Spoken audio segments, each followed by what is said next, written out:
కాంతి పడుతున్నట్టుగా చేసినది ఏది ఉందో అది నువ్వు. కానీ నా బుద్ధి అని వృత్తిని పొందుతాడంటే బుద్ధి రూపాన్ని పొందుతాడు, మనోరూపాన్ని పొందుతాడు. అది ఎటువైపుకి వెళ్ళిపోతూ ఉంటే ఆ బుద్ధి అటువంటి రూపాన్ని పొందుతూ ఉంటాడు.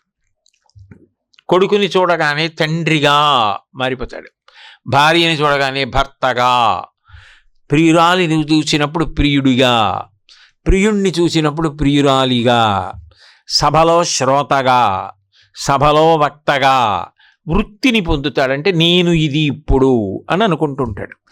ఈ మారిపోతున్నవన్నీ ఏ ఉన్నాయో అవి ఆత్మ కాదు. మారడానికి ఇన్ని రకాల మార్పులు నువ్వు చెందడానికి కారణముగా ఏది ఉంటే మారుతున్నావో అది ఆత్మ. అందుకని అది సత్యం. మీకు తేలిగ్గా అర్థమయ్యేటట్టు చెప్పాలి అంటే బీయింగ్ ఈజ్ ఆత్మ, బికమింగ్ ఈజ్ జీవ.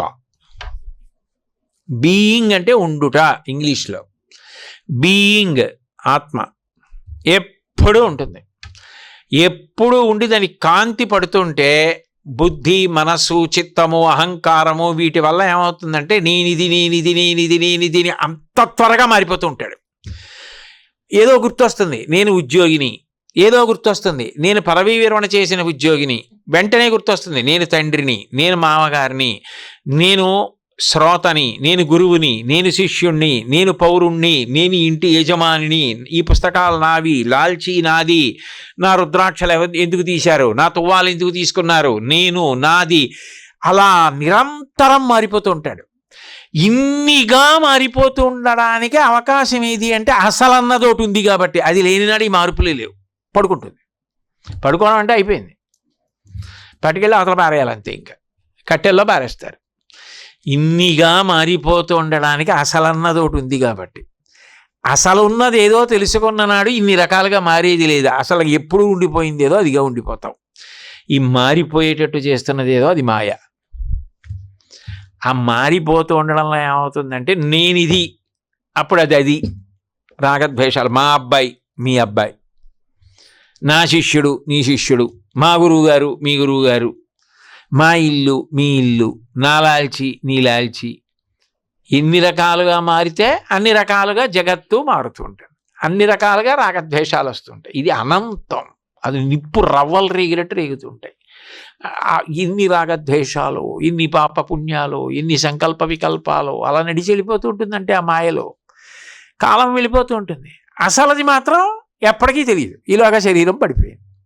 అసలన్నది ఒకటి ఉన్నదన్నది తెలిస్తే అప్పుడు మీకు బాగా అర్థమయ్యేట్టు ఇంకా చెప్పాలి అంటే ఒక ఆయన ఉన్నాడు. ఆయన చాలా చాలా గొప్పగా నటించగలిగినవాడు. ఆయనే బిచ్చగాడుగా వేశాడు.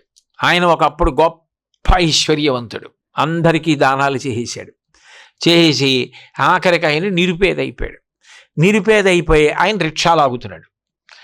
ఇప్పుడు అంత ఐశ్వర్యవంతుడు ఆయనే, అంత నిరుపేద ఆయనే. ఆయనే 2 పాత్రలు ఇచ్చాడు. ఆయనకు ఒక కొడుకు. అప్పుడు ఆయనలాగే ఉంటాడుగా. ఆయన యవ్వనంలో ఉన్నాడు. ఆయన తండ్రి ఇంత కష్టపడుతున్నాడని అతను కష్టపడి చదువుకుని వృద్ధిలోకి వచ్చి వైద్యుడై ఆయన ధర్మం తప్పకుండా సంపాదిస్తున్నాడు.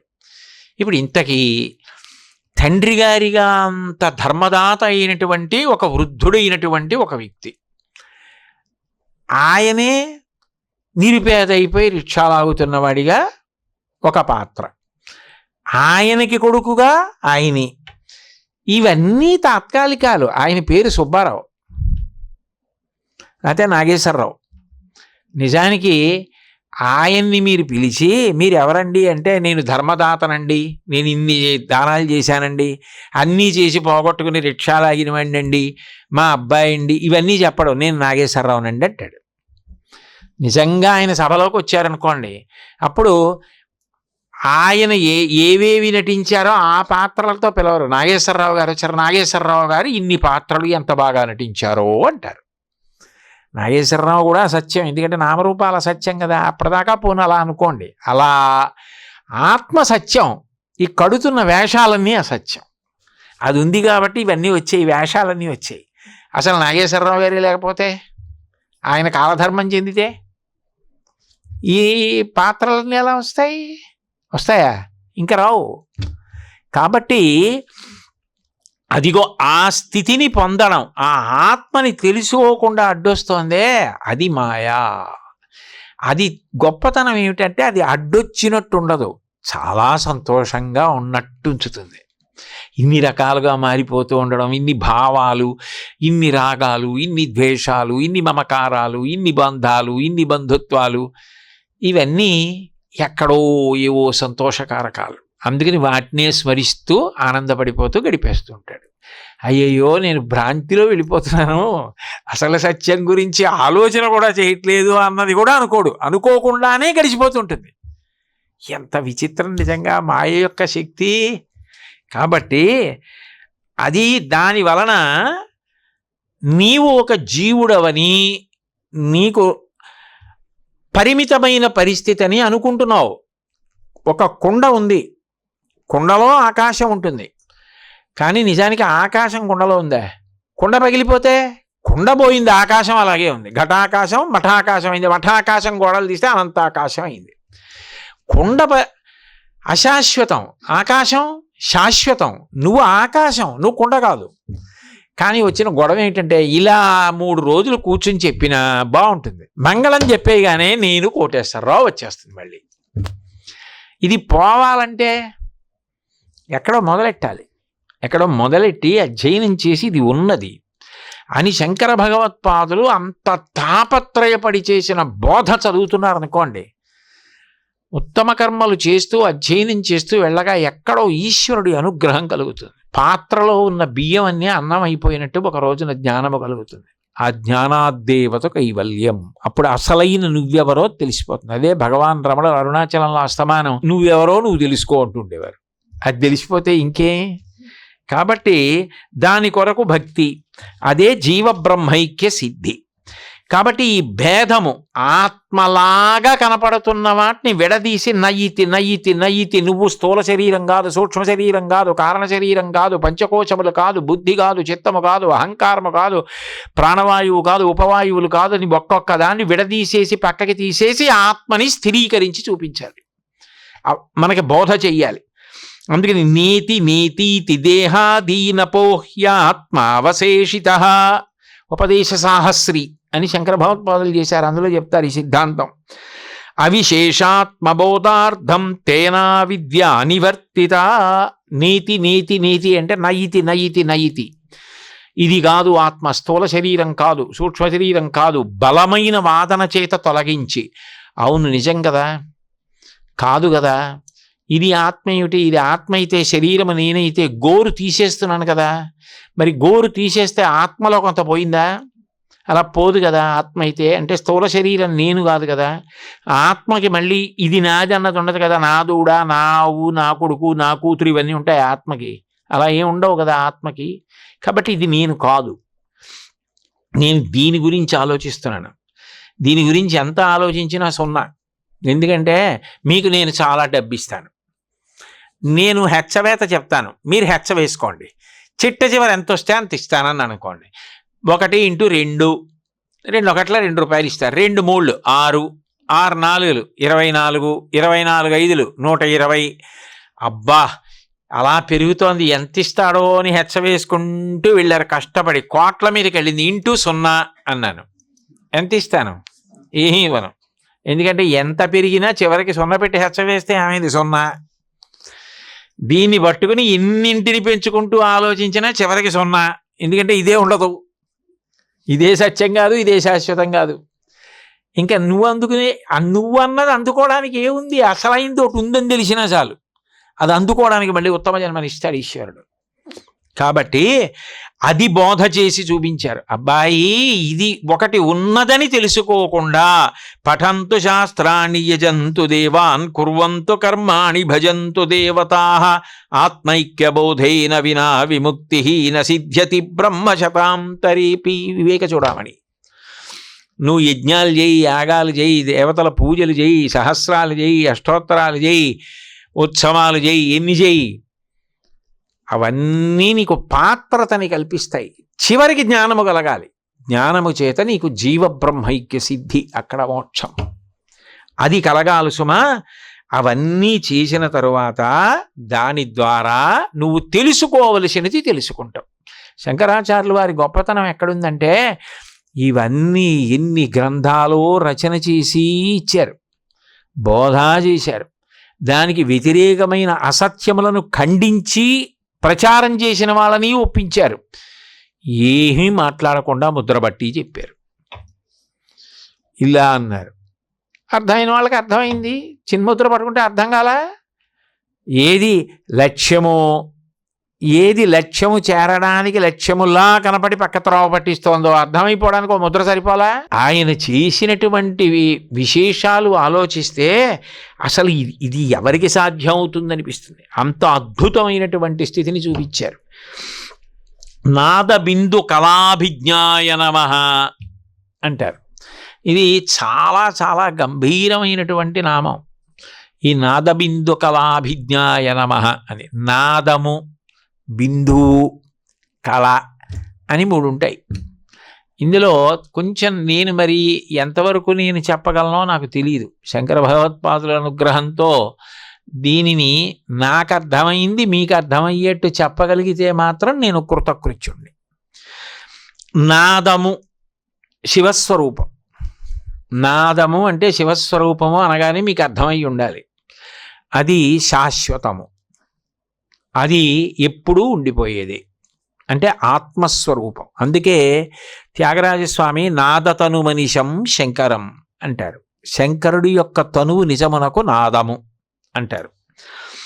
బిందువు శక్తి స్వరూపం. బిందువు శ్రీచక్రంలో పైన ఉంటుంది. బిందు దర్పణ సంతుష్ట అంటారు. చుక్క.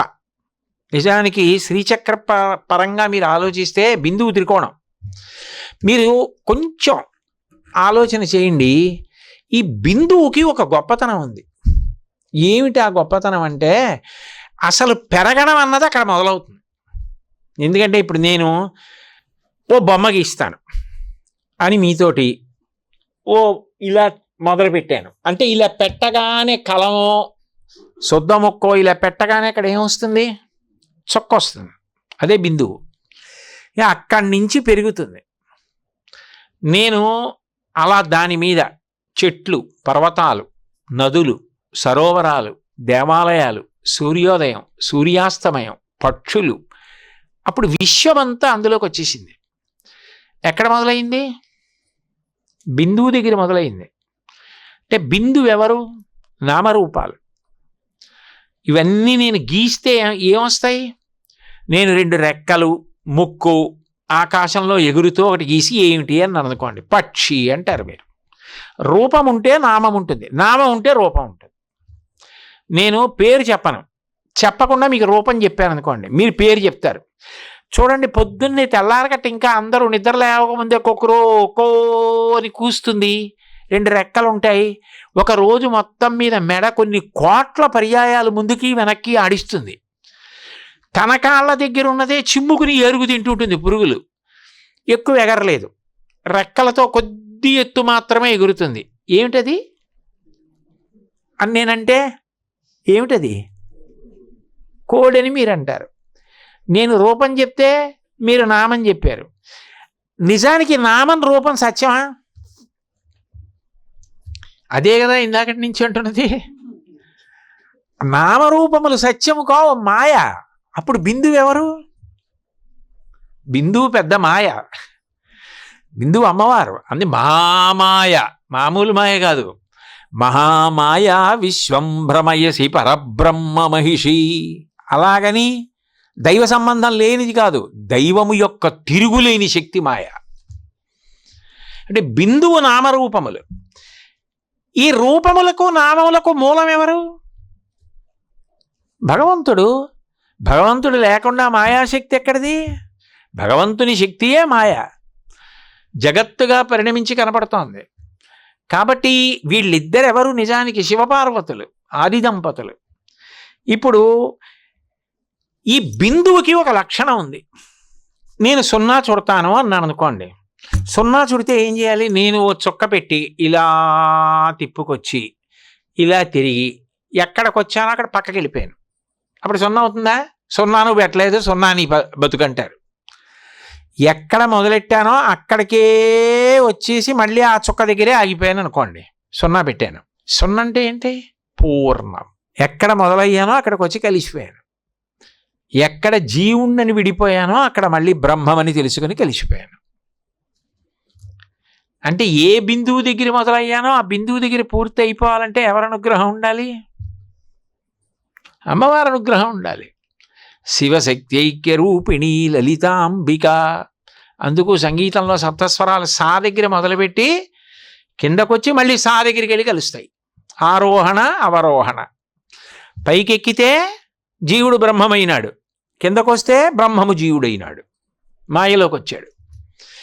బిందువు దగ్గర మొదలుపెట్టి మళ్ళీ తిరిగి బిందువు దగ్గరికి వెళ్ళిపోతే ఆగిపోయాడు. ఎందుకని? పూర్ణమైపోయింది. ఆ బిందువు దగ్గరికి వెళ్ళకపోతే పక్కకి వెళ్ళిపోయినంతసేపు ఎక్కడో అక్కడ తను బయలుదేరిన చుక్క దగ్గర మళ్ళీ కలిసిపోయే వరకు అలా తిరుగుతూనే ఉండాలి, పూర్ణం కాలేదు. కాబట్టి బిందువు నామరూపాత్మకం. నాదం వెలువడినది శబ్దం. మీకు తేలిగ్గా ఉండడానికి నేను చిన్న ముక్కలుగా మాట్లాడడానికి ప్రయత్నిస్తున్నాను. పైకి వస్తున్నదంతా శబ్దం అంటారు. పరా పశ్యంతి మధ్యమా వైఖరి అని. ఏది లోపల నుంచి బయటికి వస్తోందో దాని శబ్దం అంటారు. ఇప్పుడు నేను మాట్లాడుతున్నప్పుడు శబ్దం వస్తోంది. ఈ శబ్దములు రావడానికి ఆధారమైనదేదో ఉంది, అది నాదం. అప్పుడు ఈ శబ్దములన్నీ మళ్ళీ దేని యందు అణిగిపోతాయంటే నాదమునందు అణిగిపోతాయి. ఈ నాదమునందు అణిగిపోవడం అన్న మాట ఉందే, అది చాలా చాలా గొప్ప విశేషం. ఎందుకని అంటే సంగీతంలో శృతి స్వరం ఒక్కటైపోతాయి. అప్పుడు అప్పటి వరకు శబ్దం, సంగీతం పాడుతున్న వ్యక్తి ఏమవుతాడంటే తాను ఏ శబ్దము, ఏ సంగీతము, ఏ గమకము, ఏ శృతి, ఏ స్వరాన్ని పాడుతున్నాడో దాని యందు తాను లీనమైపోతాడు. తాను లీనమైపోతే ఏమైపోతుందంటే శబ్దం ఆగిపోతుంది, పాట ఆగిపోతుంది. ఎక్కడి నుంచి వస్తోందో అక్కడ లయం అయిపోతుంది. అంటే నాదమునందు లయం అయిపోయింది. నాదతను మనిషం శంకరం, శివుని యందు లయం అయ్యాడు. అది లయకారకుడు. అక్కడ మౌనం, ఏం పాడరు, అలా మౌనంగా ఉంటాడు. అప్పుడు రసికుడైన శ్రోత, రసికుడంటే ఆ విజ్ఞత కలిగిన వాడు అనుకోండి, ఆయన కూడా నాదమునందు లయం అయిపోతాడు. మళ్ళీ ఆయన నాదంలోంచి బయటికి వచ్చాడు అనుకోండి, మళ్ళీ అప్పుడు శబ్దం బయటకు వస్తుంది. ఇప్పుడు ఉదాహరణకి శంకరా నాద శరీరా అని పాడుతూ ఆగిపేశాడు, అంటే లయం అయిపోయాడు నాదమునందు. ఒక్క క్షణం పాట లేదు. మళ్ళీ శంకరా అంటూ మళ్ళీ మొదలుపెట్టాడు, అంటే మళ్ళీ శబ్దం ఉత్పన్నమైంది, మళ్ళీ విడిపడ్డాడు. లయం అవ్వడం, విడిపడ్డం. ఆ నాదము శివస్వరూపం. అయితే ఇందులో యోగతారావళి అని శంకర భగవత్పాదులు చేసిన దాంట్లో ఈ నాదమునందు లయమవడం గురించి మాట్లాడతారు. మాట్లాడుతూ సదాశివోక్తాని సదాపలక్ష లయావధానాని వసంతి లోకే నాదానుసంధాన సమాధిమేకం మన్యామహే మన్యతమం లయానాం అంటారు. సదాశివుడు ఈ లయలో ఐక్యమయ్యేటటువంటి అవధానములు 1,25,000 మార్గములు చెప్పేట. నాదమునందు ఎలా లయమవుతారు అన్నది 1,25,000 మార్గములు చెప్పేట. అవన్నీ శంకరులకి తెలిసాయి. అంటే ఇంకా ఆ సర్వజ్ఞత్వానికి హద్దు ఎక్కడైనా ఉందా? అసలు సర్వజ్ఞత్వానికి హద్దు ఏమిటి? 1,25,000 చెప్పారు. ఇందులో నాదానుసంధానం గొప్పది అన్నారు శంకరాచార్యులు గారు. నాదానుసంధాన నమోస్తు తుభ్యం త్వాం సాధనం తత్వపదస్య జాని భవత్ప్రసాదాత్ పవనీన సాకం విలీయతే విష్ణుపదే మనోమే. ఓ నాదానుసంధానమా, నీకు నమస్కారం. తత్వమును చేరుటకు నువ్వే గొప్ప సాధనమని నాకు అర్థమైంది. నీ అనుగ్రహంతో ప్రాణవాయువు మనస్సుతో కలిపి విష్ణుపదమునందు లీనము కావాలి అన్నారు. ఇది అనుభవంలోకి తెచ్చుకున్నటువంటి మహానుభావులు శంకర భగవత్పాదులు.